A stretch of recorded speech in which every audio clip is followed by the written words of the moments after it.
Captain Escaped Draconian. Yeah, I saw that. You put that at the end of the last session. I wasn't sure what exactly that was, but because they were talking about like the dragon and all the stuff there, and I just laughed because I was gone, but I laughed in Draconian because I'm an escaped Draconian. Right. All right, so we're in session 72, Cold Lands Hope and Despair. Let me go and switch the map to where I guess most of us left off the last session. That was back in the astral plane. So, kind of quick recap. You guys all traveled to this this general area right here. Let me do a shift click to get you guys on the same spot. Near the portal here. And then, as you guys started to kind of go towards the portal, Brevin threw out this bag of rats, and you saw these little stone creatures kind of all start attacking this little. Actually, it wasn't a bag; it was just one rat. And they started eating these rats, and he started walking up towards the portal to basically open it up. But those little rock things were kind of like guarding, for lack of a better term, the front of that portal, or maybe that's where they caught people. You don't really know. But before Brevin even got started on tracing the runes, you guys were also ambushed by these swarming balls of eyes, for lack of a better term. They all started to basically engulf you guys as much as possible. They weren't really doing any kind of like damage per se, although several of you guys felt the intense pressure of your eyeballs trying to get pulled out.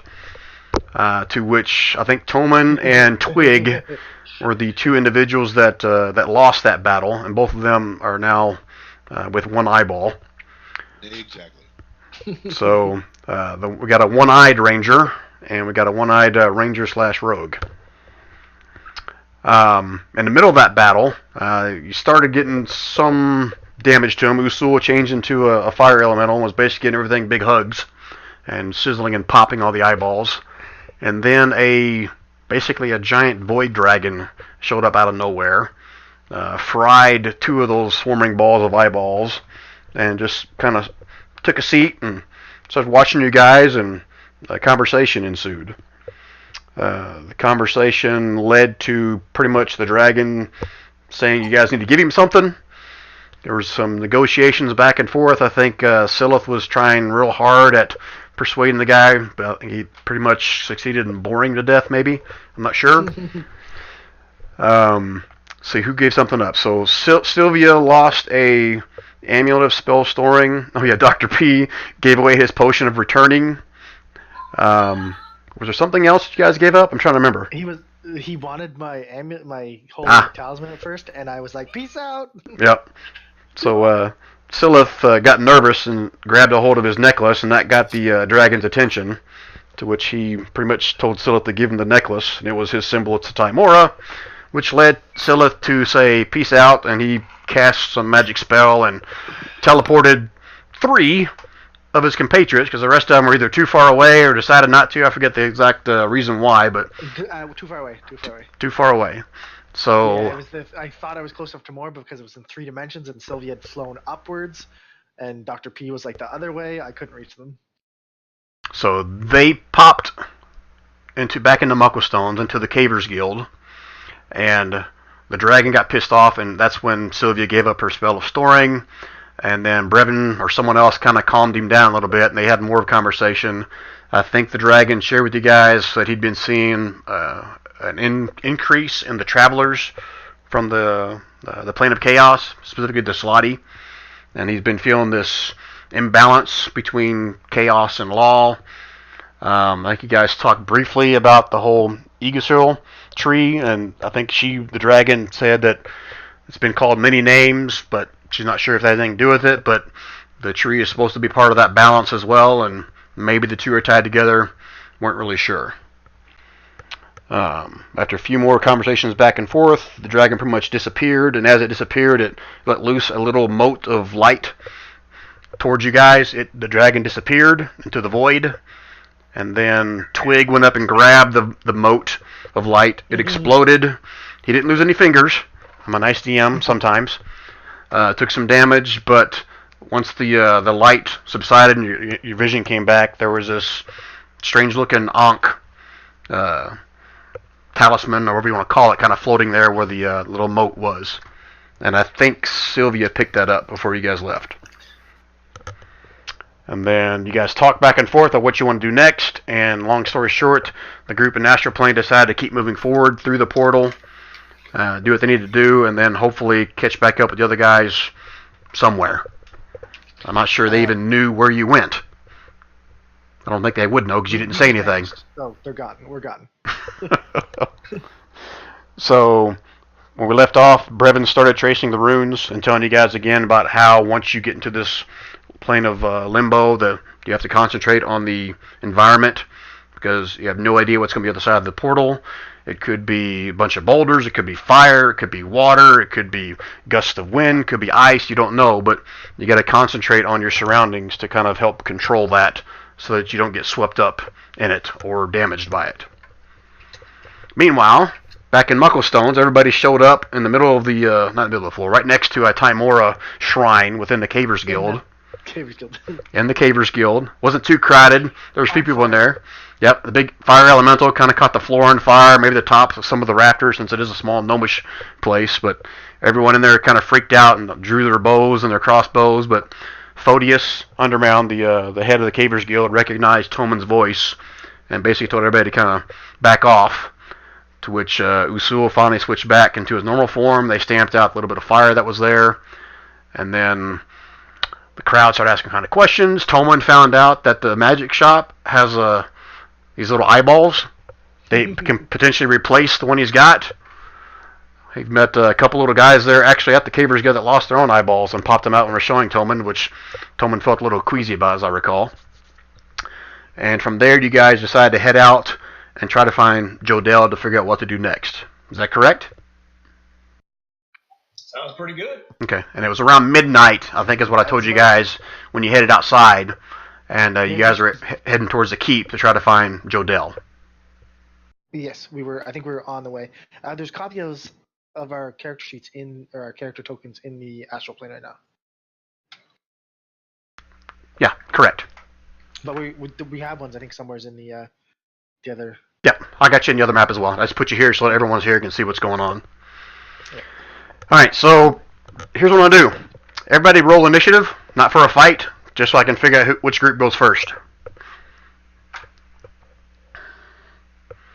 What the hell is that? 612? Oh, you add your dex mod to it, I guess? What the hell is that? Yeah. Yeah, I think that's his dex mod added to it. Plus 1.12. What the hell is a 1.12? His dex is 12. Alright, so Toman. Hey! Fastest lizard ever. Alright, so combined out of... Well, I'll throw Brevins in there as well, so we can have 3 on 3 and see what it comes out to. Brevin, where's your initiative? Alright, so Brevin got an 8. Diddy got a 6, that's 14. Dr. P got a 22. So 14 and 22, it's 36. The other group got more than that. Alright, so we're going to start with Mucklestones. Alright, so let me switch the map over to Mucklestones, and we'll start there. Any questions before we dive into this, guys? Nope. Okay. Yep. Alright, so back in Mucklestones. Is it okay if I lay my do some lay on hands to bring myself back up to max hit points? Yeah, that's fine. Yeah, cool. I'll just take it off my lay on hands. 2 and 3. Okay, so back in Mucklestones. Again, as I recall, I got the 3 of you all kind of in this little spot over here. Yes. So you guys were all headed to the keep, I believe, to try to find Jodell, correct? Yes. Mm-hmm. All right, so let's go ahead and pick it up from there, guys. I feel like Toman's stopping at the magic shop first. It's midnight. Oh, Yeah, never mind. it's not Yeah. open. One of the guys in go for the eye, and he actually showed me his. So yeah, they're not going to be open at this point. Maybe we should pick a couple of them up. Yeah, we have some spares. So I was going to recommend we ride the traveling bar to the keep. It's not. That'll take all night to get there. So it's just gonna like kind of look at it I'm having a forlornly bit as of we an walk by. anxiety attack because we left our friends behind. And Scylla's opinion on that is, well, we can't do anything from here. Right. We need to try to get back there as quickly as we can. Scylla's just like, what about the giant dragon? I don't care. I don't think he likes Don't me. Leave friends behind. He's gonna roll his eyes and be like, fine. I have never known. Never. Let's go. Rufus. Come on, boy. And we're off to the keep. Anything for that interaction there, Usul? No, I'm just gonna Shake your head and follow. Yep. So head right over to the keep. Okay.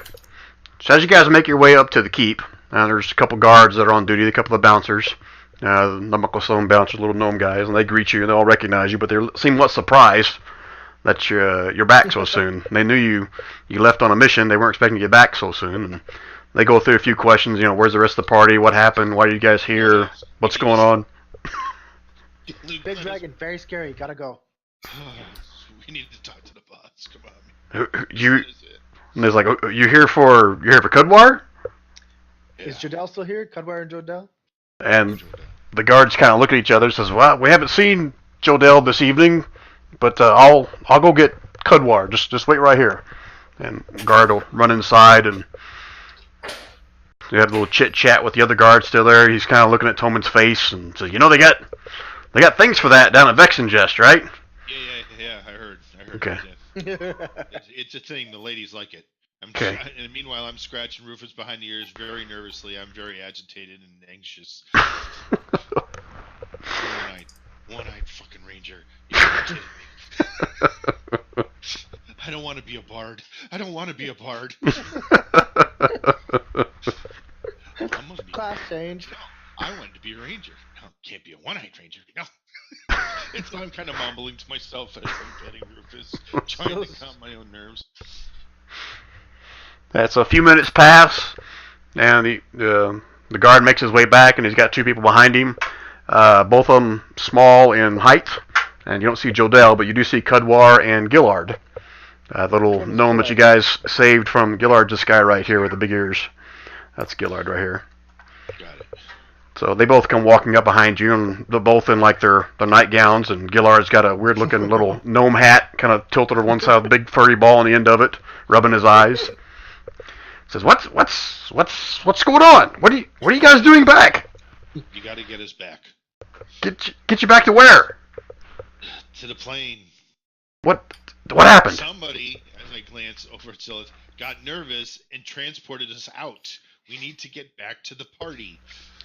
Scylla put his hands up and just like, long story short, there was a big angry dragon. He wanted to rob us. We tried to escape. He asked you for something. Get us back. We gotta get back. Scylla's gonna like just clutch his holy symbol under his robes. Like, so get you back? You need to go back through the Mucklestone gate again? That's what Kudwar says. He's like, all right, just let me get some shoes on. He kind of shuffles back to his room a little bit. See him scratching his butt as he's going along. Gillard just kind of stands there looking at all you guys. Says, who are you? And he looks up at Scylla. He hasn't met you before. Codware's met me. No, this is Gillard asking this question. So she's gonna wave and be like, I'm the cleric. You're the cleric. Oh, you're one of the guys that were fighting the guys out front, right? The slotty when they came in. I heard about you. Yeah. You're the lizard guy, right? The lizard guy. Yeah, lizard guy. That's Lizard racist. guy. I'm just gonna look at him funny. You say it's racist out loud? Oh yes. Okay. He kind of looks over at Toman a little bit. He's like, we're going to talk about racism now, huh? I've heard about you. But anyway, never mind. So, I don't know if he says, hold on a minute. He puts a finger up, and he goes walking back into one of the rooms on the back side over there. I'll be back in a second. So he's still standing there with the guard. Guard just kind of looks at you awkwardly as Gillard walks away, and a few minutes later, Cudwire comes walking back. Got some pants on, got some boots. Says, "All right, I can lead you back to the Mucklestone Gate, but you gotta go through the same process you did before. Hope you understand." Sure. Just need to get back. And Cudwire looks over at you one more time. Thomas says, "What? Did you?" He kind of grabs you got like a bandana or something around your head, hiding your eye. It's basically a cloth that I've wrapped around my eye, the gaping hole. He lifts up the cloth and he says, "Good God, man, what happened?" Yeah. I know the magic house has got him. I don't care about that right now. We need to get back. He's like, "Well, just hold on a minute. I gotta check his sheet. He may be able to help you without that magic shop." Ooh. But I just gotta see if he has it prepared. What level is that spell?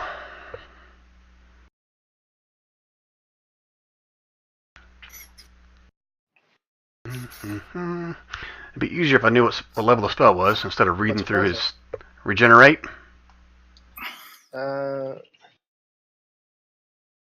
Regenerate is Regenerate. 7th level. 7th level. Ah! Lucky you. Alright, so he looks at it. He looks at you, Tolman, and says, "Tolman, if you're, by all means, you can go to the magic shop, but I can take care of that for you. That's the least I could do." Please, Do what? Please do. Please. Alright, Thank you. so let me read it real quick. I actually just put it in Regenerates chat. over 2 minutes of touching. I just read it. Regenerates a certain amount of hit points, heals a certain amount of hit points, and regenerates after 2 minutes of contact. Alright, so he kind of asks all you kind of guys to come in, so he's not standing in front of the gate here to do this, and he brings you back into the private little study room, and he sits you down and takes off the bandage, and he brings in one of the servants. They kind of get the little pool of water. They're kind of cleaning up some of the dried scab blood and stuff, and he kind of grabs your chin and turns your head a couple of ways, and he starts doing an incantation. You see like his hands start to glow, almost like a soft white yellow glow. He doesn't touch you, but he holds his hands kind of raised up to the ceiling, and that energy kind of flows out from the palms of his hands, and it goes around your head and starts kind of swirling around your head, around your body, but kind of still staying focused mostly around your head. It becomes brighter and brighter in the room. Some of you guys, and you have to shield your eyes a little bit because it's getting so bright. And the same for you, Tom. On one of your eyes, you have to shut your other eye because it's so bright, like a blinding light. And a few minutes later, you can almost feel, almost like there's almost like a sickening little worm or something inside your eye socket, starting to kind of writhe around inside there.